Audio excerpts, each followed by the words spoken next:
Monsieur le Président, vous êtes l'élu des plus démunis. Vous êtes l'élu des plus faibles. C'est pour cela, Monsieur le Président, que le thème de votre campagne épouse votre être, votre vision, la Côte d'Ivoire solidaire, pour que dans une mutualisation des forces, cette Côte d'Ivoire d'aujourd'hui, de demain, exerce son pouvoir dans le respect des minorités et que les plus faibles bénéficient des fruits des plus forts. Cette dernière élection nous a donné l'occasion de démontrer notre attachement et notre engagement à notre parti et à vous. Les résultats obtenus récompensent le terrain, mais ils ne doivent pas nous cacher les nombreuses difficultés que nous avons connues dans la gestion du processus électoral. Notre parti demeure la première force politique de notre pays, mais il nous faut tirer tous les enseignements possibles de l'élection du président de la République. Il nous faut également écouter et remobiliser nos militants depuis la base en vue des futures batailles, notamment celle des législatives à venir, pour vous donner un socle institutionnel fort sur lequel vous allez reposer votre projet. Aussi voudrions-nous nous engager à œuvrer au renforcement de l'implantation de notre parti sur toute l'étendue du territoire national. Vulgariser les actions de notre président à travers nos coordinations régionales et départementales. Cette élection nous donne l'opportunité, Monsieur le Président, de renforcer les capacités organisationnelles de nos régions afin d'épouser les objectifs nouveaux que vous voudrez bien nous assigner, mais aussi de corriger nos faiblesses et de renforcer nos forces et nos acquis. Excellence, Monsieur le Président de la République, le 9 novembre 2020, après la proclamation des résultats définitifs de l'élection présidentielle du 31 octobre 2020 par le Conseil constitutionnel, sur 54% du corps électoral qui s'est exprimé, vous avez obtenu 94,27% des suffrages. Ce taux de participation, dois-je le rappeler, est supérieur au taux du scrutin présidentiel du 25 octobre 2015, qui a été de 52,86%. Et cela, malgré les difficultés qui ont émaillé certaines localités et empêché nombre de nos citoyens d'exercer librement leur droit de vote. Permettez qu'au nom de toute la direction de campagne, nous vous traduisions nos chaleureuses félicitations, Monsieur le Président de la République.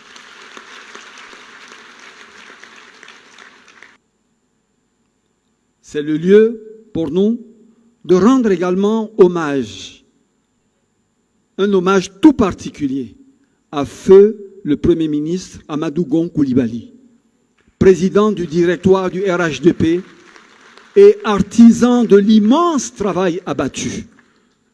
À votre suite, Excellence, nous voudrions lui dédier cette victoire et aujourd'hui, son ombre, nous le savons tous, plane inévitablement sur cette rencontre.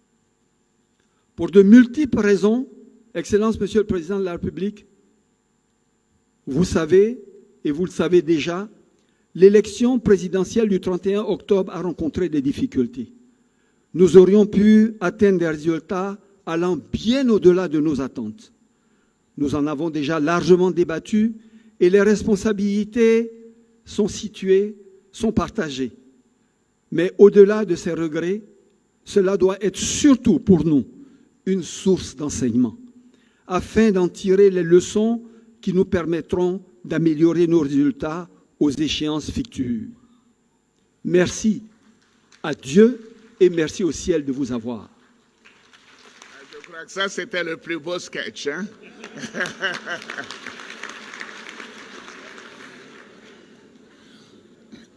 Monsieur le Premier ministre, Monsieur le directeur exécutif, chers frères et sœurs, chers amis, chères sœurs militantes, militants du RHDP, mesdames et messieurs, Nous avons eu des moments difficiles, comme l'a rappelé tout à l'heure le ministre d'État, secrétaire général de la présidence. Je me dois de vous demander de vous lever à nouveau pour observer une minute de silence à la mémoire de tous ceux qui ont perdu la vie durant la période électorale.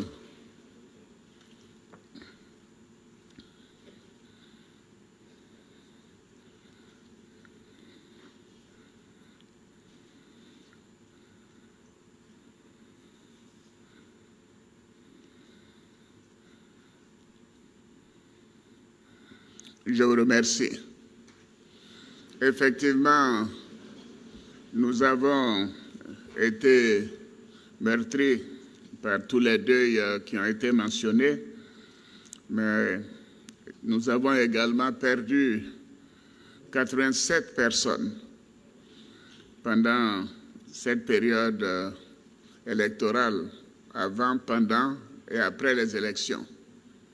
Donc il faut dire que c'était un moment douloureux et ce n'était pas nécessaire. Il faut dire que la Côte d'Ivoire mérite mieux. Je pense que la classe politique devra tirer toutes les leçons de ces comportements qui conduisent à la perte de vie humaine. Mais j'aurai l'occasion d'en parler tout à l'heure.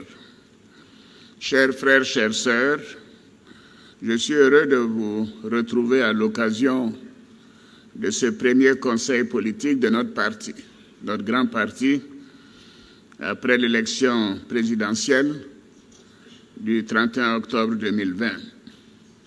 Malgré les épreuves difficiles que nous avons tous vécues, nous venons ensemble de remporter cette élection, particulièrement importante pour la stabilité et l'avenir de notre pays. Tout à l'heure, ceux qui m'ont précédé l'ont dit, et je confirme que cette élection était essentielle pour la stabilité de la Côte d'Ivoire. Donc je voudrais vous rendre hommage à vous, chers militantes et militantes. J'accueille donc avec bonheur et responsabilité la confiance renouvelée de nos compatriotes à travers une mobilisation exceptionnelle et un engagement qui se sont traduits, comme vous l'avez dit, par 94,27% des suffrages exprimés, comme diraient certains, score stalinien, et un taux de participation de 53,90%. Mesdames et messieurs les membres des instances, militantes et militants du RHDP, chers frères, chères sœurs, chers amis, je voudrais vous renouveler ma reconnaissance pour tous les efforts consentis pour garantir et consolider les acquis démocratiques dans notre pays. Je vous félicite pour votre implication personnelle sur le terrain, dans vos localités respectives, durant la période de campagne, pour porter notre message de paix et de développement à nos concitoyens. Je tiens aussi à vous féliciter pour avoir bravé et vaincu les actes de violence, les intimidations et les menaces de tout genre, de toute nature, comme tout à l'heure l'a révélé le directeur exécutif. Vous avez fait preuve d'engagement militant, de responsabilité, de civisme et de patriotisme. Vous n'avez pas cédé à la provocation. Merci enfin pour la mise en œuvre de la décision du Conseil politique du 29 juillet 2020 qui m'a désigné pour conduire et poursuivre notre action de paix et de développement de notre beau pays. Chers frères, chères sœurs, chers amis, notre victoire à l'élection présidentielle du 31 octobre 2020 est le fruit du travail de chacune et de chacun des militants de notre grand parti, à tous les échelons. Je dis bien à tous les échelons. Et je vous suis reconnaissant. Bravo à chacune et à chacun de vous. Je voudrais saluer plus particulièrement l'importante contribution de la Direction nationale de campagne avec le Premier ministre Ahmed Bakayoko et de la Direction exécutive avec Adama Bictogo, ainsi que tous les autres membres de la Direction nationale de campagne et leurs associés, ainsi que, bien sûr, les membres de la Direction exécutive et de toutes les structures du parti. J'ai bien évidemment une pensée pour deux éminents membres de notre parti, trop tôt disparus, à qui je voudrais une nouvelle fois rendre hommage. Vous l'avez fait avant moi.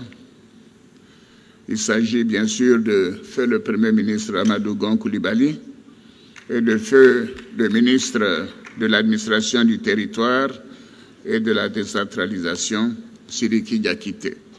Que leur âme repose en paix. Chères militantes et militants du RHDP, chers frères, chères sœurs, chers amis, comme vous le savez tous, la préparation et l'organisation de l'élection du 31 octobre 2020 ont fait l'objet de plusieurs rencontres et d'un dialogue politique avec les différents acteurs politiques et la société civile, que ce soit sur la recomposition de la commission électorale indépendante ou sur le code électoral. Et en plus de cela, la Constitution de la Troisième République, publiée le 8 novembre 2016, prévoit que l'élection présidentielle a lieu le 4e samedi du mois d'octobre de la 5e année du mandat du président de la République. Donc tout le monde savait que l'élection présidentielle devait avoir lieu le 31 octobre 2020, et ce, depuis 2016. C'est important de le signaler. Donc tout d'un coup, d'où vient cette idée de transition? 3 ans avant, on sait qu'il y a une élection. On s'assoit dans son salon et puis on dit on veut une transition.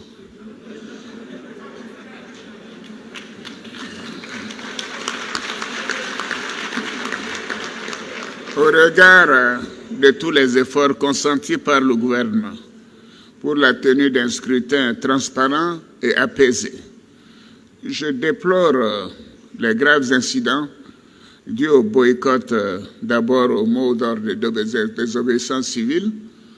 Et je disais à Ahmed tout à l'heure, quand je suis arrivé, j'ai dit, mais les gens ont désobéi à la désobéissance civile parce qu'il y avait un embouteillage.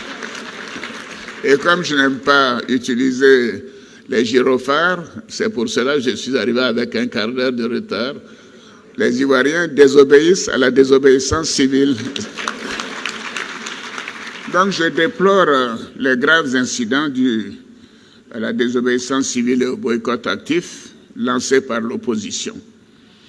Principalement, je dois dire, par certains candidats retenus par le Conseil constitutionnel et qui ont délibérément décidé de ne pas aller aux élections, de s'abstenir, de se soumettre à la voie démocratique, avec des conséquences parfois dramatiques dans certaines localités du pays.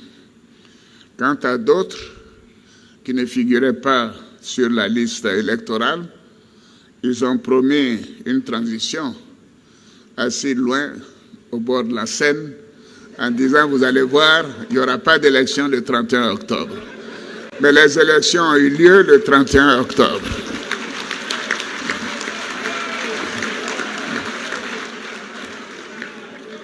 En raison de ces attitudes, certains de nos concitoyens ont eu peur, ont été choqués, et beaucoup ont perdu la vie.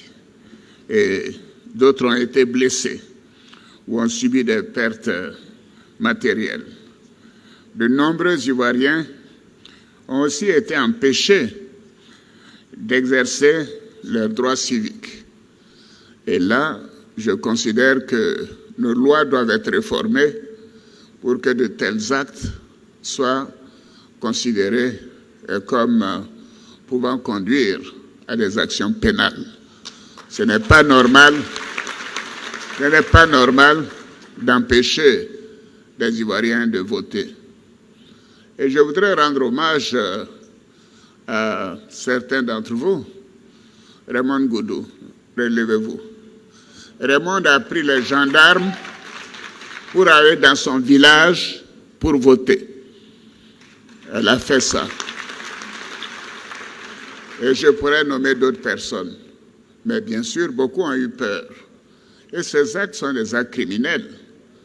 Donc, c'est vrai qu'à l'Ivoirienne, on aime faire des bêtises, après on vient demander pardon. Mais il faut considérer que tout a une fin. On ne peut pas conduire à la perte de vie humaine mais on décide de ne pas aller aux élections. Et c'est très bien, on n'y va pas.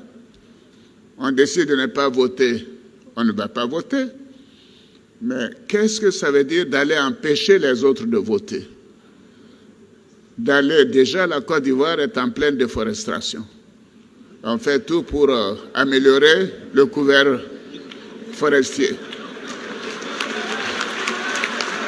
Mais c'est vrai, Alain Donvaï essaie de reconstituer le couvert forestier et voici des gens qui vont couper des arbres pour les mettre sur des pistes, sur des routes, sur l'autoroute.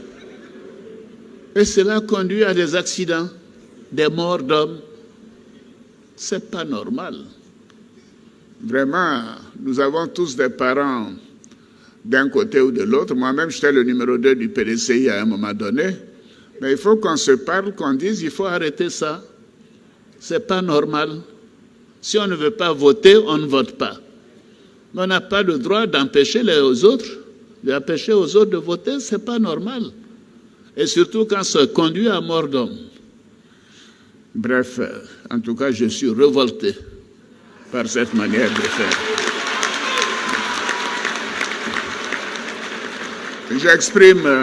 J'exprime une nouvelle fois ma compassion et mon soutien à toutes les victimes et à leurs proches. Au regard de la gravité de ce qui s'est passé, je voudrais à nouveau vous inviter tous, comme je l'ai fait tout au long de la campagne, au pardon mutuel et à la tolérance. Je suis révolté, mais je considère que nous devons continuer de vivre ensemble dans la paix. C'est ce qu'on nous a enseigné. L'opposition a voulu nous entraîner vers la violence et le chaos. Mais vous avez su réagir. Vous avez été digne. Et moi, je suis fier de vous. Merci. Et je voudrais à la justice et à nos institutions. Je vous demande aussi de retourner sur le terrain pour apaiser les cœurs et les esprits, pour encourager les populations à continuer de vivre ensemble dans la paix. Chers frères, chères sœurs, militantes, militants, notre pays est sorti d'une longue période de crise et depuis 2011, nos efforts constants nous ont permis de remettre le pays en marche vers le développement et le bien-être de tous les Ivoiriens. La Côte d'Ivoire est au travail et inspire cette confiance. Elle a été ébranlée, mais elle est revenue. La communauté nationale, comme la communauté internationale, nous fait confiance. Et c'est grâce à vous.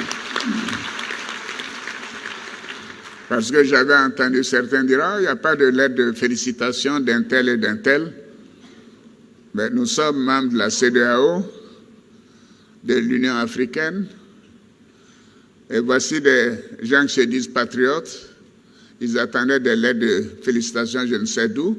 Mais maintenant, les lettres sont arrivées, hein, n'est-ce pas? Nous devons donc tout mettre en œuvre pour préserver nos acquis. C'est pourquoi, conformément aux valeurs de paix et de dialogue que nous a légué le Père de la Nation, le président Félix Houphouët-Boigny, j'ai, dans mon adresse à la Nation le lundi 9 novembre dernier, réaffirmé à nouveau ma disponibilité pour un dialogue avec l'opposition, dans le respect de l'ordre constitutionnel. Cela s'est traduit par une rencontre, comme vous l'avez noté, le mercredi 11 novembre 2020, avec le président Henri Konan Bédié, président du PDCI-RDA, à l'hôtel du Golfe. Et c'est tout un symbole. C'est tout un symbole.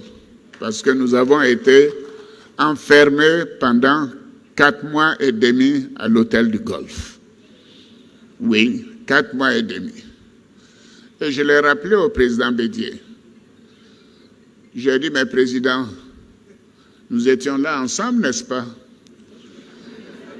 Et qui nous a mis ici en ce moment-là, en 2010? J'ai dit, mais nous étions là 4 mois et demi, du 1er novembre jusqu'au 11 avril. J'ai dit, président, un jour, je suis venu vous voir, c'était en janvier, dans votre chambre, et j'ai dit, mais président, l'ONUCI et la force Licorne ont sécurisé Daoukro. Donc, je pense que ce sera, je vous demande vraiment, fraternellement, que vous puissiez accepter que j'organise avec l'ambassadeur Simon, que vous soyez transporté par hélicoptère à Daoukro. Parce que on ne sait pas combien de temps on va rester à l'hôtel du Golfe, mais moi je suis prêt à y rester tout le mandat que le peuple m'a confié. Et le président Bédié m'a répondu, et je lui ai rappelé le mercredi, il m'a dit non, Alassane, je reste avec toi. Alors donc, si nous avons choisi l'hôtel du Golfe, pour tous ceux qui se font des idées sur une transition, ils peuvent toujours rêver, il n'y aura pas de transition en Côte d'Ivoire. Je voudrais, pendant toute cette période de dialogue, avant le 11, j'ai instruit le Premier ministre Ahmed Bakayoko à renouer le dialogue avec le PDCI-RDA et le FPI, afin de leur permettre de reprendre leur place, parce que ce sont vraiment les deux partis, en dehors du RHDP. Autrement, il y a qui d'autre ici? C'est vrai. Le RHDP comprend, je ne sais plus combien de partis maintenant, le directeur exécutif me le dira, ou le porte-parole. Et puis, il y a 2 FPI, je crois. Et puis le PDCI, le plus vieux parti de Côte d'Ivoire, dont j'ai été le numéro 2 quand j'étais Premier ministre de Félix Houphouët-Boigny. Alors donc la Côte d'Ivoire doit continuer dans la stabilité et dans le souvenir. Nous devons nous rappeler de ce que nous avons fait ensemble pour la stabilité et le développement de notre pays. Les fauteurs de troubles, il faut les mettre de côté. Ils n'apporteront rien à la Côte d'Ivoire. Donc, mon objectif est de rétablir la confiance en toutes les filles et tous les fils de Côte d'Ivoire, de préserver un climat de paix et de stabilité et de poursuivre nos actions de développement. La paix et la stabilité sont importantes pour la mise en œuvre de notre projet de société qui est la Côte d'Ivoire solidaire. Et je voudrais féliciter le ministre d'État Patrick Hachi pour la rédaction de ce programme de gouvernement. Bravo, et toute son équipe. bien évidemment, avec Cissé Bakongo et le groupe des enseignants et tous ceux qui ont participé, Kabagnale, enfin je peux continuer. Et je vous demande de tout mettre en œuvre pour maintenir et renforcer la paix et le vivre ensemble sur toute l'étendue du territoire national. Le RHDP a pour devoir de travailler à rassembler toute la Côte d'Ivoire dans toute sa diversité. Oui, nous ne devons pas céder à la division. Je vous demande aussi de faire preuve de solidarité, de générosité, d'unité au sein des coordinations régionales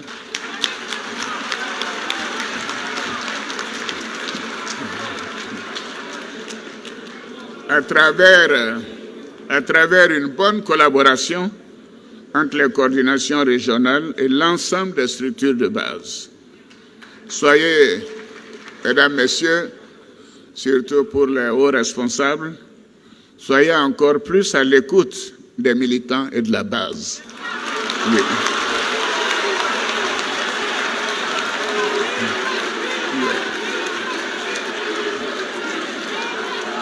Oui.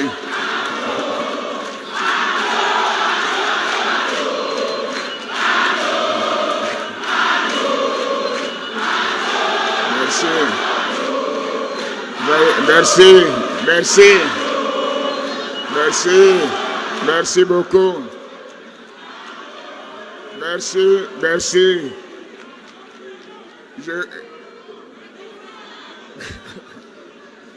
Merci à tous. Militants, je vais vous rassurer, j'ai vu tous les ministres applaudir, donc le message est passé.